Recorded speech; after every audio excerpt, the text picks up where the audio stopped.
You're a business owner. Check. You have business owner's insurance. Check. And 10 years ago, that wouldn't have been enough. Today, small businesses are being targeted and taken down by hackers. Medical offices, consultants, CPAs, any business that's built success has everything to lose. You probably have cybersecurity installed on your computer. Check. But you probably don't have cyber insurance. Coverage against loss and damage if your data is compromised. Cyber Policy covers that gap.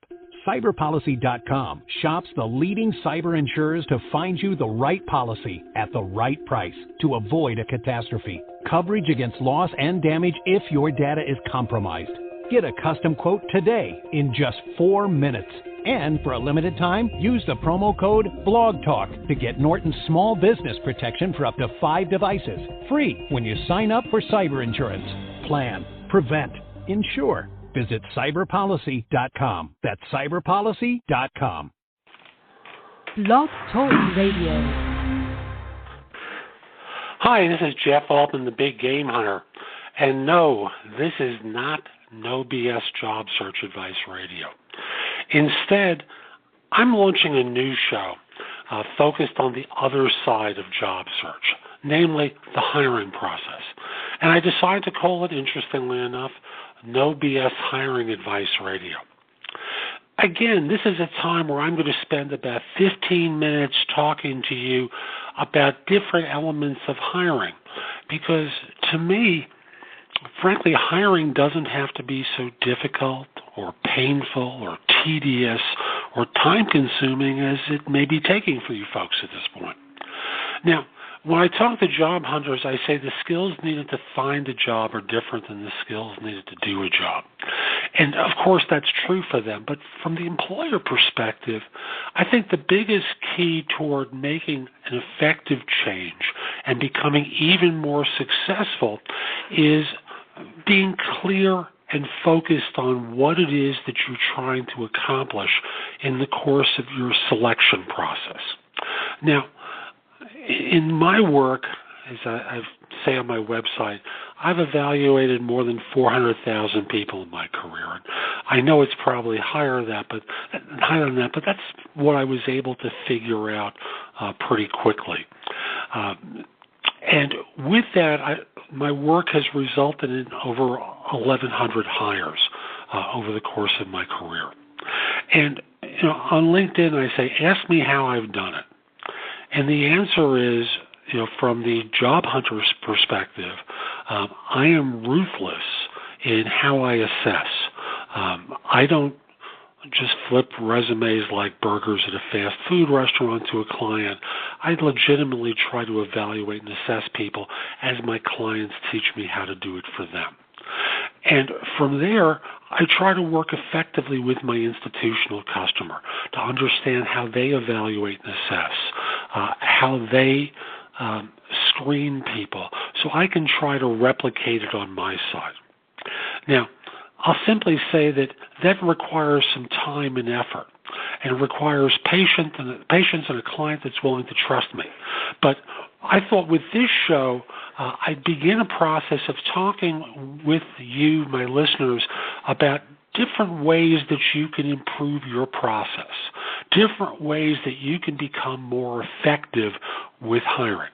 Now, if you think the first show is going to have everything that you need or want, you might as well click off. It's not going to do that. I can assure you that. But at the same time, I want to say, listen with me and stick with me. The show's going to be in iTunes shortly.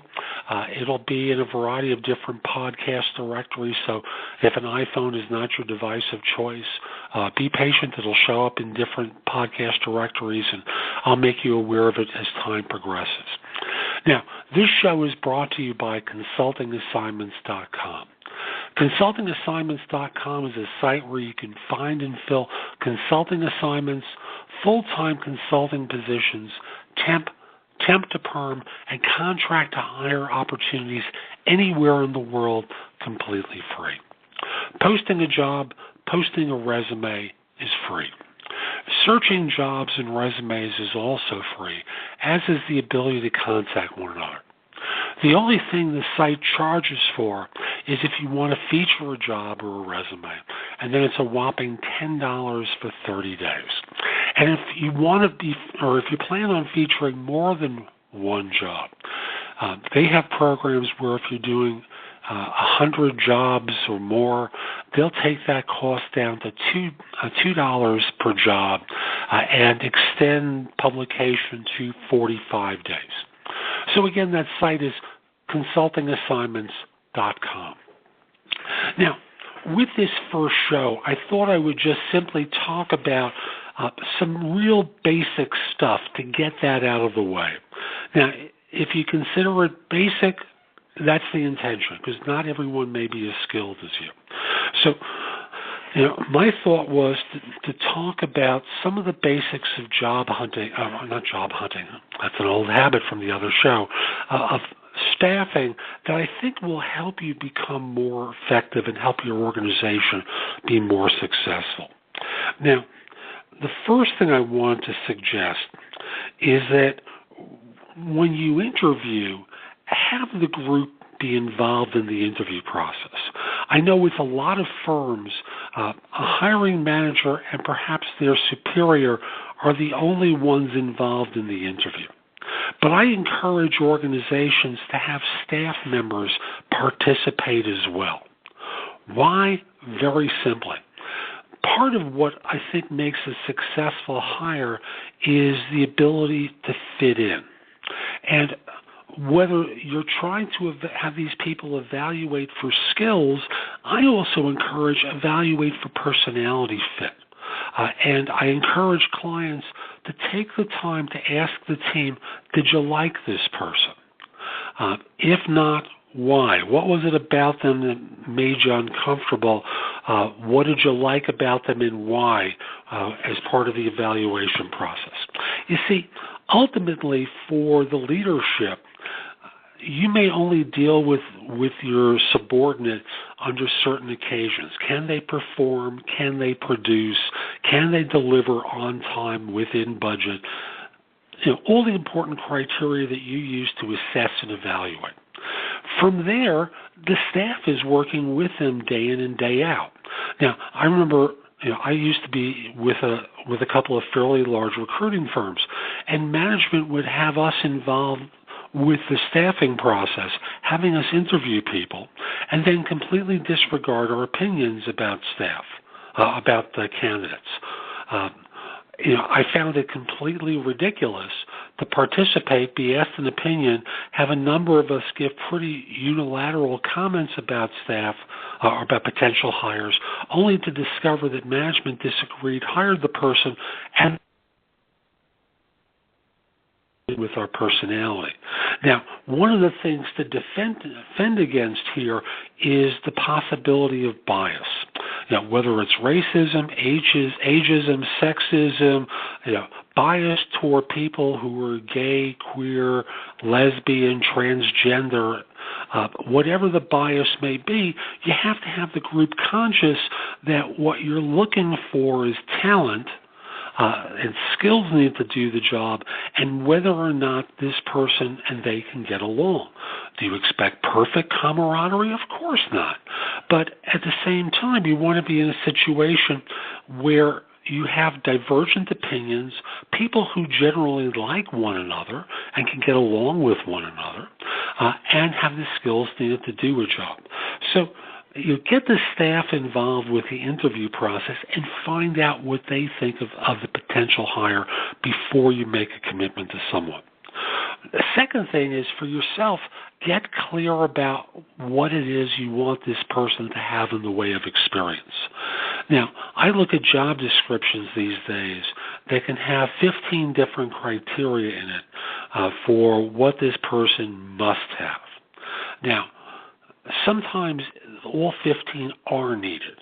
And I'm not going to go into specific circumstances where they are, but most of the time they really don't. Get clear about what it is you want this person to know or have done, how you're going to evaluate them for those criteria. Be consistent in your evaluation process. That is, asking consistent questions of all candidates so that you know that these people can meet these benchmarks that you've established. And then from there, once you've identified people who are qualified, ensure that the staff is on board with bringing them on.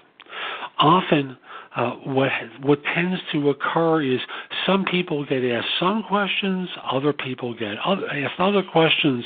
Too much whim goes into the process, with the result being that you may get a good hire, or more likely, people will have questions about whether or not this person can do the job because they haven't covered the basics. So along the way, make sure you and your interview team are consistent with how they ask questions and how they evaluate. So, for example, in IT, when someone says, I need to hire a Java person, okay, Java is an enormous category. What is it about Java that you need them to really know? Lay out 5, 10, 15 different qualities that this person needs to be expert in, that you can test against, become consistent with questions, or provide a written test to ensure that this person can meet those conditions. One of my clients, a large firm, multinational, when trying to hire IT architects, will send a written test to this person with the expectation that they deliver great results. It's a consistent test that's offered to employees, and the person doesn't pass the test, doesn't go any further. It's real simple. Another thing that you can consider doing when you're hiring people is make sure that you look for what I call the twinkle in their eyes. You want to hear them, as they're talking about their experience, display passion and enthusiasm and a commitment to excellence when they talk about their successes. After all, so often organizations make the mistake of hiring good tacticians who are kind of tired and burned out and worn out and can do the job, but they don't really inspire people who work for them.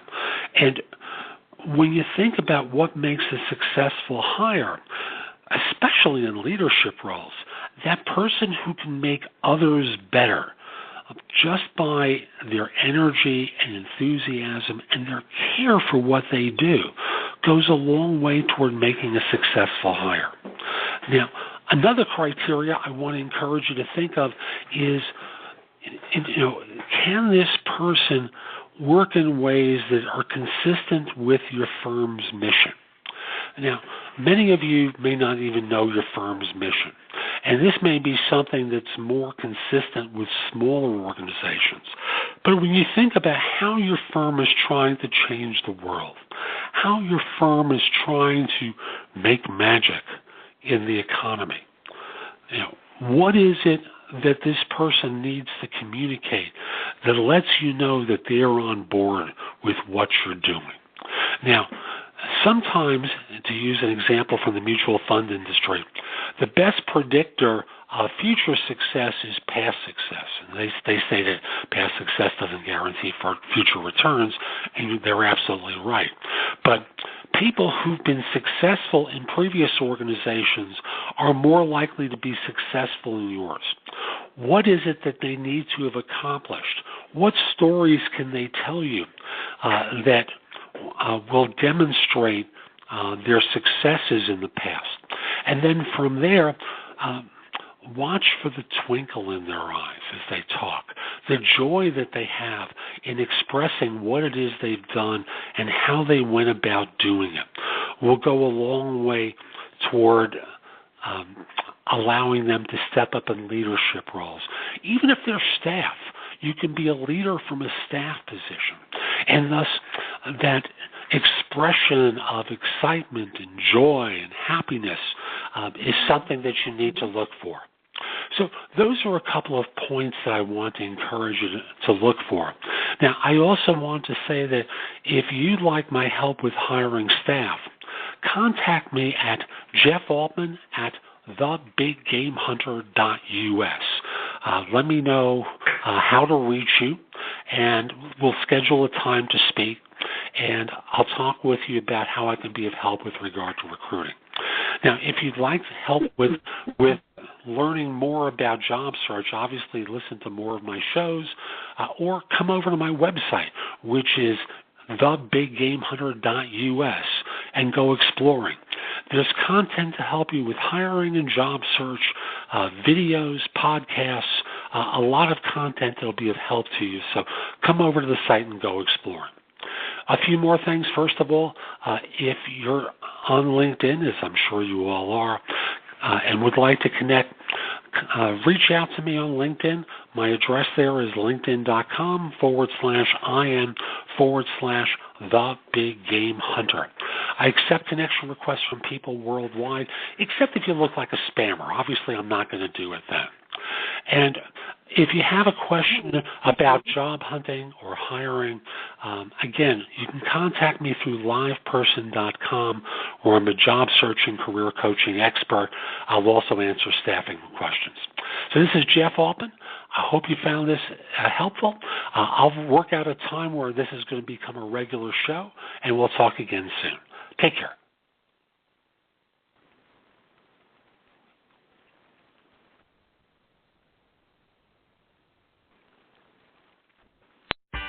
Right now at Gap Factory and Banana Republic Factory, save 50 to 70% off everything in stores and online. That's right, 50 to 70% off everything. Celebrate the 4th with dresses from $19.99 at Banana Republic Factory. And at Gap Factory stores, tees start at $4.99. Plus, save an extra 40% off clearance. Sale Tuesday.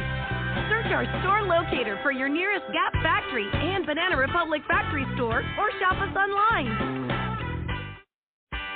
Right now at Gap Factory and Banana Republic Factory, save 50 to 70% off everything in stores and online. That's right, 50 to 70% off everything. Celebrate the 4th with dresses from $19.99 at Banana Republic Factory. And at Gap Factory stores, tees start at $4.99. Plus, save an extra 40% off clearance. Sale Tuesday. Search our store locator for your nearest Gap Factory and Banana Republic Factory store, or shop us online.